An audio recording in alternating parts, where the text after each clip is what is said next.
출애굽기 12장 21절부터 36절까지 묵상하겠습니다. 모세가 이스라엘 모든 장로를 불러서 그들에게 이르되 너희는 나가서 너희의 가족대로 어린 양을 택하여 유월절 양으로 잡고 우슬초 묶음을 가져다가 그릇에 담은 피에 적셔서 그 피를 문 임방과 좌우 설주에 뿌리고 아침까지 한 사람도 자기 집 문 밖에 나가지 말라. 여호와께서 애굽 사람들에게 재앙을 내리려고 지나가실 때에 문 임방과 좌우 문설주의 피를 보시면 여호와께서 그 문을 넘으시고 멸하는 자에게 너희 집에 들어가서 너희를 치지 못하게 하실 것임이니라. 너희는 이 일을 규례로 삼아 너희와 너희 자손이 영원히 지킬 것이니 너희는 여호와께서 허락하신 대로 너희에게 주시는 땅에 이를 때에 이 예식을 지킬 것이라. 이후에 너희의 자녀가 묻기를 이 예식이 무슨 뜻이냐 하거든 너희는 이르기를 이는 여호와의 유월절 제사라. 여호와께서 애굽 사람에게 재앙을 내리실 때에 애굽에 있는 이스라엘 자손의 집을 넘으사 우리의 집을 구원하셨느니라 하라 하매 백성이 머리 숙여 경배하니라. 이스라엘 자손이 물러가서 그대로 행하되 여호와께서 모세와 아론에게 명령하신 대로 행하니라. 밤중에 여호와께서 애굽 땅에서 모든 처음 난 것 곧 왕위에 앉은 바로의 장자로부터 옥에 갇힌 사람의 장자까지와 가축의 처음 난 것을 다 치심해 그 밤에 바로와 그 모든 신하와 모든 애굽 사람이 일어나고 애굽에 큰 부르짖음이 있었으니 이는 그 나라에 죽임을 당하지 아니한 집이 하나도 없었음이었더라. 밤에 바로가 모세와 아론을 불러서 이르되 너희와 이스라엘 자손은 일어나 내 백성 가운데에서 떠나 너희의 말대로 가서 여호와를 섬기며 너희가 말한 대로 너희 양과 너희 소도 몰아가고 나를 위하여 축복하라 하며 애굽 사람들은 말하기를 우리가 다 죽은 자가 되었도다 하고 그 백성을 재촉하여 그 땅에서 속히 내보내려 하므로 그 백성이 발교되지 못한 반죽 담은 그릇을 옷에 싸서 어깨에 매니라. 이스라엘 자손이 모세의 말대로 하여 애굽 사람에게 은금 패물과 의복을 구하매 여호와께서 애굽 사람들에게 이스라엘 백성에게 은혜를 입히게 하사 그들이 구하는 대로 주게 하심으로 그들이 애굽 사람의 물품을 취하였더라. 이제 10번째 재앙이 이루어지고 있는 장면입니다. 오늘 말씀에 21절부터 23절 그 재앙이 일어나는 동안에 이스라엘 백성들이 해야 할 일이 3절의 말씀으로 3개의 구절의 말씀으로 나와 있지만 앞부분을 보면 주일에 해당되는 말씀 보면 6월절 그 행사가 어떻게 진행돼야 하는지 아주 자세하게 하나님이 가르쳐 주고 계십니다. 6월절은 넘어갔다는 뜻이죠. 넘어간다. 건너 뛰어간다. 가족대로 어린 양을 택한다라는 바는 한 가정당 양 한 마리, 어린 양 한 마리입니다. 그래서 이 사람 수가 많으면 많은 대로, 적으면 적은 대로, 또 이웃집과 양 고기가 남으면 같이 어울려서 이렇게 할 수도 있도록 가족당 양 한 마리입니다. 그 다음에 피를 문 임방과 그 머리 위에 그 문틀, 그 다음에 좌우 문틀, 문설주에 뿌리고 발로 밟는 밑에 문턱은 바를 필요가 없고 세 군데에 피를 뿌리고 그 다음에 아침까지 한 사람도 문 밖으로 나가지 말고 집 안에 있는다. 피의 보호 아래 있는다. 그런 의미도 있겠습니다. 그래서 여호와의 사자, 즉 여호와께서 직접 지나가시는 건 아닌데 하나님이 직접 지나가시는 것과 마찬가지. 천사가 이제 애굽의 전역에 다니면서 모든 장자와 가축의 처음 난 소생까지 다 죽이실 때, 죽이러 다닐 때 피가 있는 집은 그 집을 건너간다, 건너 넘어간다, 그런 말씀을 하셨습니다. 자, 그 다음에 특별히 중요한 것이 24절 이하인데, 이 일을 규례로 삼아 생활의 규칙과 예절로 삼아서 너희 자손이 영원히 지켜야 한다. 이 유월절 행사를 계속해야 한다. 이 행사는 일단 가나안 땅에 들어가면 시작하는 행사입니다. 광야를 지나갈 때는 예외 사항이 되는데, 중요한 것은 또 한 가지, 자녀에게 이것을 계속 가르치라고 말씀하셨습니다. 근데 가르치는 게 그 유월절 행사를 어떤 방법으로, 내용으로 그 과정을 진행하는 것도 중요하지만 가장 중요한 것은 무슨 뜻인가, 유월절 이것을 왜 지켜야 하는지, 이것에 어떤 의미가 있는지 이걸 가르치라고 말씀하셨습니다. 근데 26절을 보면 무슨 뜻이냐고, 이 예식이 무슨 뜻이냐고 자녀가 물으면 대답하라.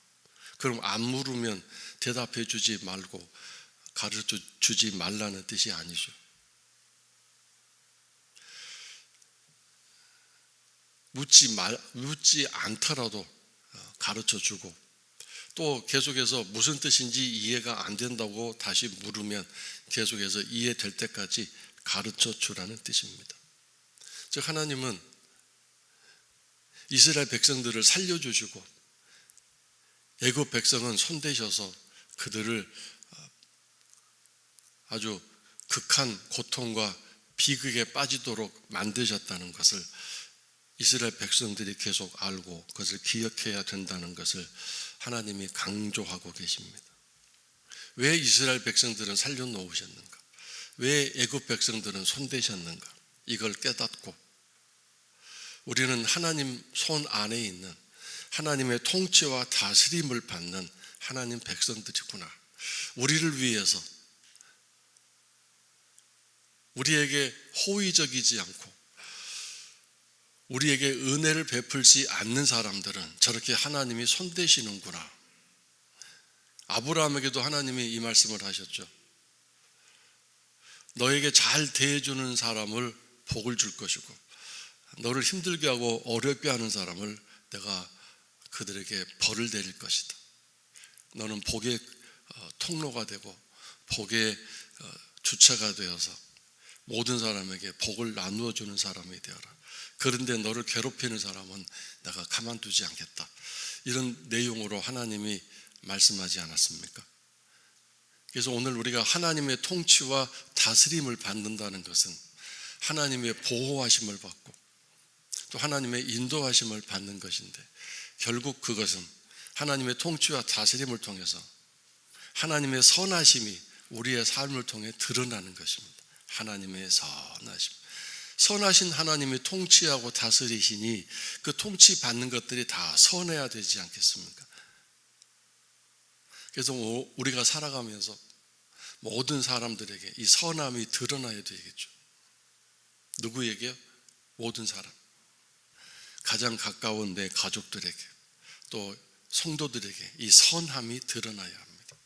심지어 하나님은 가장 힘들고 어려운 인간관계인 원수들에게까지, 나를 핍박하는 사람들에게까지 하나님의 선하심이 드러나야 한다고 말씀하셨죠.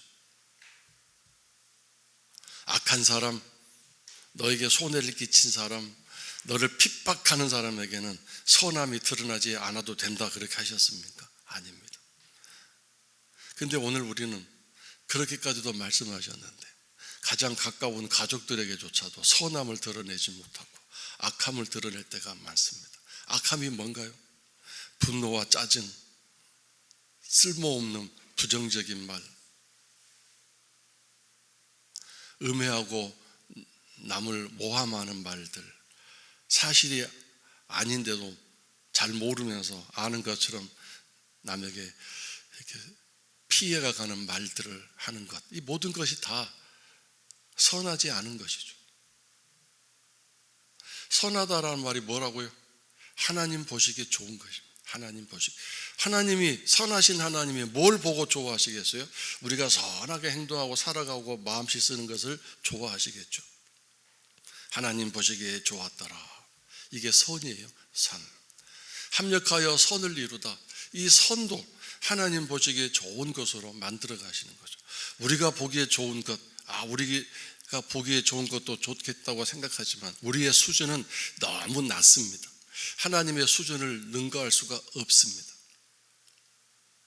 오직 하나님이 보기에 좋으신 것. 근데 사실 그게 약간 어려운 문제가 하나 있죠. 나는 원유로 돼. 나는 이렇게 하기를 원하지만 그래도 제가 포기하겠습니다. 하나님 원대로 좋으신 대로 하시옵소서. 사실 또 이 기도가 필요한 순간도 있어서 내가 보기에 좋은 것을 내려놓고 포기해야 되는 그런 또 하나님의 믿음을 향한 우리들의 자세와 태도도 있어야 되지 않겠습니까? 그래서 이 무슨 뜻이냐를 가르치는 과정 속에서 우리를 향한 하나님의 선하심, 그리고 우리를 해치는 자들에 대한 하나님의 분노하심이 있는 이 하나님의 보호받는 특별한 백성이라는 이 국민 또 백성의 이 신분, 우리들의 이 신분, 이것을 알고 깨닫도록 이 유월절 행사를 통해서, 예식을 통해서 알 수 있도록, 기억하도록, 잊지 말도록 하나님이 이렇게 그 유월절 행사를 계속 진행하라고 말씀하고 계십니다. 예식 그 자체가 중요한 게 아니라 예식에 담겨 있는 하나님의 그 선하심, 이것을 기억하는 것이죠.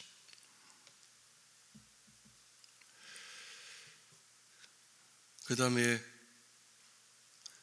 밤중에라는 말이 계속 나오죠. 왜냐하면 이 제약은 밤중에 시작됩니다. 그래서 밤중에 여호와께서 모든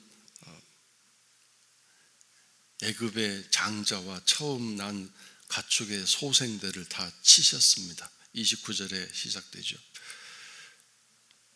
그 다음에 30절, 밤에 바로와 모든 신하와 모든 애굽 사람들이 일어났습니다. 깨어났습니다. 비극이 일어났습니다. 그래서 잠을 잘 수가 없습니다. 밤중에 일어났습니다. 캄캄한 밤에 일어난 것입니다.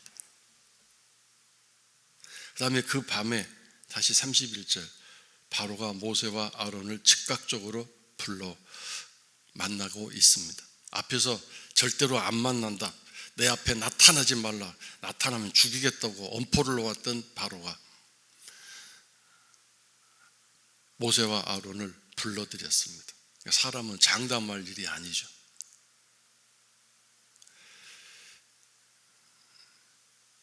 그리고 애굽의 큰 부르짖음이 그 밤에 있었습니다. 이 부르짖음이 뭔가요? 비통함, 애곡, 통곡을 말합니다. 이런 일이 밤중에 일어났으니 대낮도 아니고 밤중에 일어났으니 얼마나 당황스럽고. 근데 밤중에 자다가 큰아들이 죽었는데 그걸 어떻게 알았을까요? 성경을 읽으면서 이런 걸 좀 생각해 보세요. 상상. 이걸 보면 하나님이 이 아들들을 죽일 때, 큰아들을 죽일 때 그냥 곱게 죽인 게 아니라 뭔가 비명을 꽥 하고 지르면서 죽도록 하시지 않았을까? 그러니까 사람들이 놀래가지고 다 일어나고 깬 거 아니겠습니까? 그래서 뭔가 큰 비명 소리가 들려서 깊은 잠에 빠졌던 사람들이 일어나서 보니 큰아들이, 그러니까 우리 지금 살고 있는 시대에도 큰아들은 상당히 중요한 의미가 있죠. 첫아들, 큰아들, 외아들, 장자. 근데 그 당시에 큰아들은 엄청난 의미가 있습니다. 집안 생명, 대들보, 한 가정의 모든 것이라고 할 수 있겠습니다. 그런 비극이 일어나서 난리가 난 거죠. 모두가 깨어서 이제 큰 비명과 통곡과 슬픔이 이제 온 애굽 땅에 가득 차게 됐습니다. 그리고 이제 외양간에 또 우리간에 있는 짐승들도 죽을 때 곱게 죽지 않았을 것입니다. 그래서 집안에 그런 비극이 일어나는데 외양간에서도 뭔가 이 짐승이 죽어가는 비명소리가 들렸으니 아마 정신이 다 빠져나가고 혼비백산했을 것입니다. 그래서 이 애굽 전역에 이런 엄청난 일들이 일어나고 그 다음에 바로 왕궁에서도 바로의 큰아들이 죽지 않았습니까? 바로가 몇 명의 자녀들을 두었을지는 알 수 없지만 어쨌든 큰아들은 바로의 뒤를 이어 애굽을 이끌어갈 왕세자 아니겠습니까? 혼비백산한 바로가 모세와 아론을 불러들였습니다. 그리고 다 줄 테니까 다 떠나가라. 그리고 제발 나를 위해 너희 신을 위해 향하여 축복 기도해다오. 이렇게 겁에 질려서 드디어 아무런 협상을 내걸지 않고 항복했습니다. 사실 지금까지 하나님이 생명을 직접적으로 손댄 적은 없습니다. 우박을 내리실 때도 모든 사람들이 집 안으로 들어와라. 그러면 죽지 않는다. 근데 믿지 않는 사람들만 밖에서 일하고 있다가 그 우박에 맞아 죽었죠. 이건 부분적인 하나님의 인명살상이셨지만 마지막 10번째 때는 생명을 없애버리셔서 아예 생명 자체를 직접적으로 손대셨습니다. 그러므로 하나님의 진노가 순종하지 않고 복종하지 않을 때 어디까지 가는가 이걸 알 수 있습니다. 결국 생명을 손대실 수 있다는 것. 그래서 이 생명을 손대실 때 그때서야 하나님의 무서움을 알고 하나님 앞에 항복할 수 있는 일도 일어날 수 있다는 것을 알게 됩니다. 흑암의 9번째 재앙과 함께 이 생명을 손대시는 10번째 재앙은 밤중에 일어났죠. 캄캄한 밤에 분간할 수 없는 어둠 속에서 그것도 다 정신을 놓고 깊은 잠에 빠져 있을 때 하나님의 진노가 이 재앙으로 일어났습니다.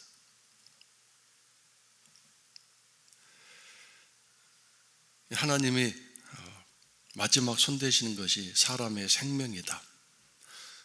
또한 여기서 더 중요한 것은 마지막 손대시는 것이 사람이 가장 소중히 여기는 것이다. 가장 소중히 여기는 것을 하나님이 손대신다. 재앙의 마지막 단계.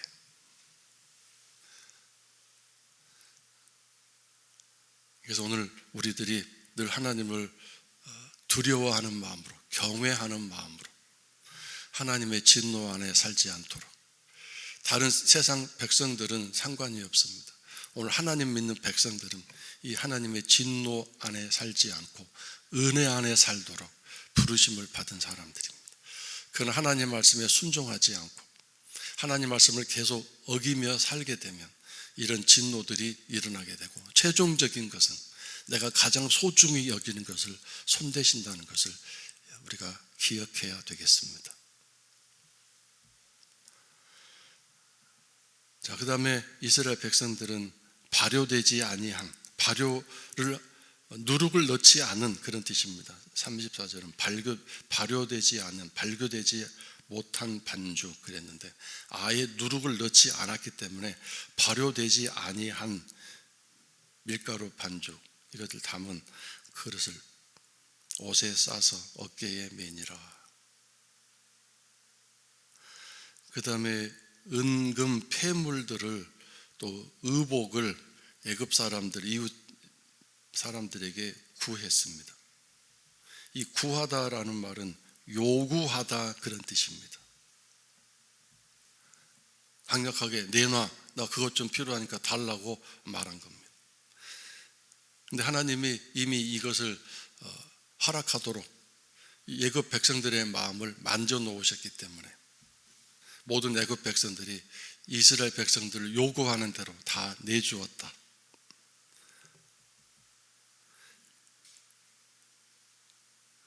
그래서 이 백성들이, 이스라엘 백성들이 애굽 백성들에게 은금 폐물, 의복까지 얻게 됐는데 이것을 뭐라고 얘기하고 있습니까?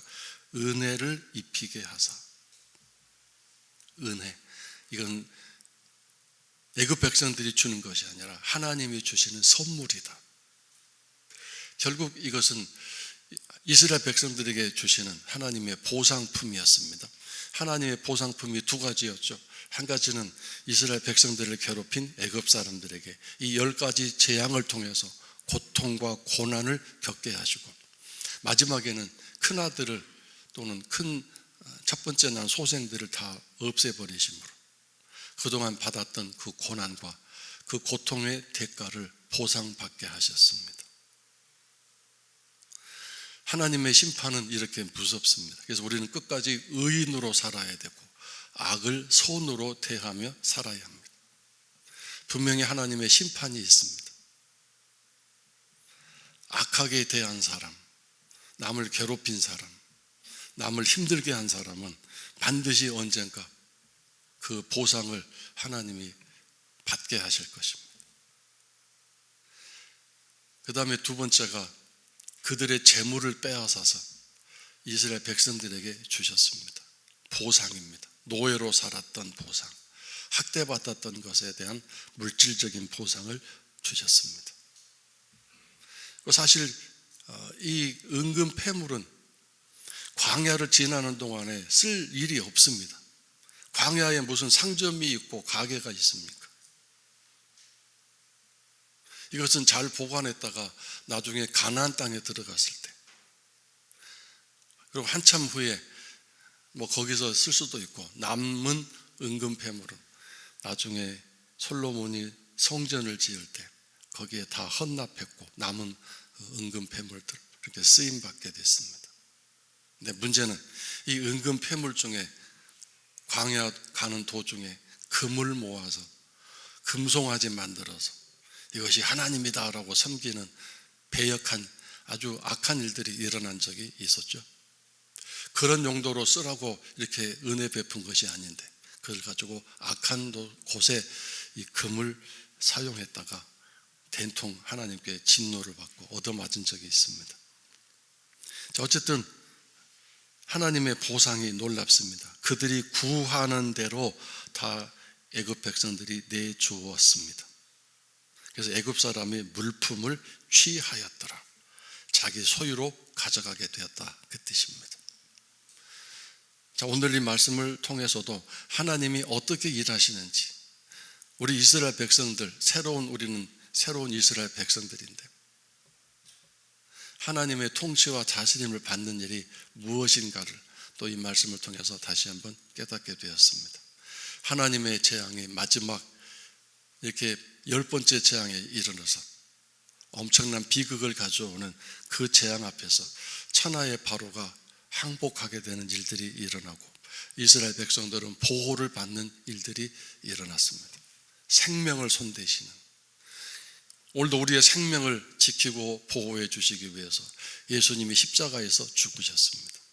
죄의 대가는 생명이기 때문에, 사망이기 때문에 일단 이 땅에서는 내 영 속사람이 죽게 되고 이 땅의 삶을 마치는 날에는 우리의 이 영혼과